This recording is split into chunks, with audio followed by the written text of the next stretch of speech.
Here I am, kneeling in my kitchen because Taco Bell made the bad choice, I would say, to get rid of another beloved menu item. So I am recreating the Shredded Chicken Mini Quesadilla. This is like 99 cents. It's truly delicious and trashy in all the right ways. So, Alexa, play Another One Bites the Dust. I don't have an Alexa. It's in my head. It's playing though. So I'm going to keep making these at home until they get it together because I'm upset. Just like Drake. I'm upset. Like the song. Okay, to start this recipe, we need tortillas. I just put out a recipe on tortillas with a video, so check the link out in the description for that. You can basically have those tortillas resting and waiting while we prep everything else. Once we got our tortillas taken care of, I'm gonna move on to chicken thigh.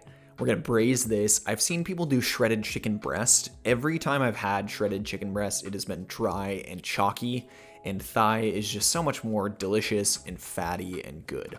Whenever I braise any meat, I season the outside heavily with salt and pepper. I find if you don't do this, you're always going to be playing catch up with seasoning in the end.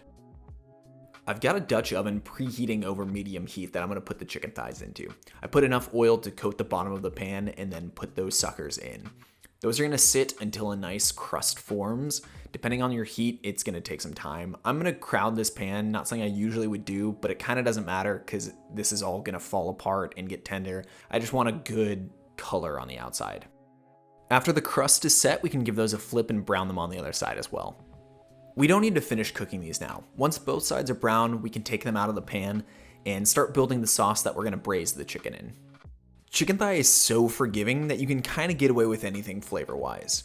I added some chipotles. I just had those on hand for the sauce that I'm making later. On top of that, I added some chicken bouillon. I know that water is going into this, and I don't have chicken stock, so this is basically chicken stock powder. I'm also going to add some just general seasonings. I had garlic powder, cumin. I've got these nice jalapeno pepper flakes that go in as well, and then onion powder. I let those fry in the oil for maybe 30 seconds, and then I add the water. Just enough to cover everything. We're going to be adjusting water once the chicken gets in. We just need half of the chicken covered. We're going to bring that up to a good simmer, and then add our chicken thigh, as well as all the juices that I've collected on the plate.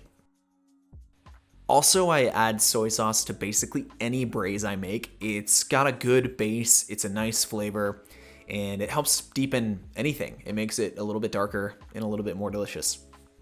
We're gonna cover that and let that braise for about an hour or so. The good thing with chicken thigh, again, is it's so forgiving that we're just gonna work on everything else we need to in the meantime, and check it when we need.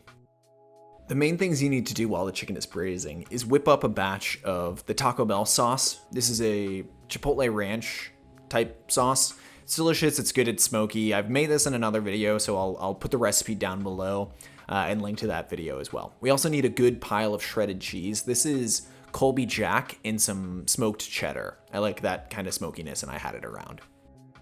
So this chicken is braised for about an hour.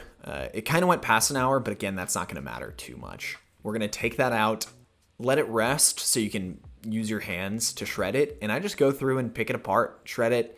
Hands are great because you can pick out if anything's too fatty or too kind of weird and you don't want to eat it, but it should be good and delicious. Once your chicken is shredded, everything is basically ready to go. We're in assembly mode. I like to start with a nice bed of the shredded cheese, and then the chicken's gonna go on top of that. I'll load on a good amount of that smoky sauce we made, and then top it all off with one last layer of cheese. From there, it's all about the fold, and we've got two options here. We can do a classic burrito type fold where you fold two sides in slightly and then tuck in one half and roll the whole thing over. Or you could just do a normal quesadilla where you fold it half on itself. Either is good.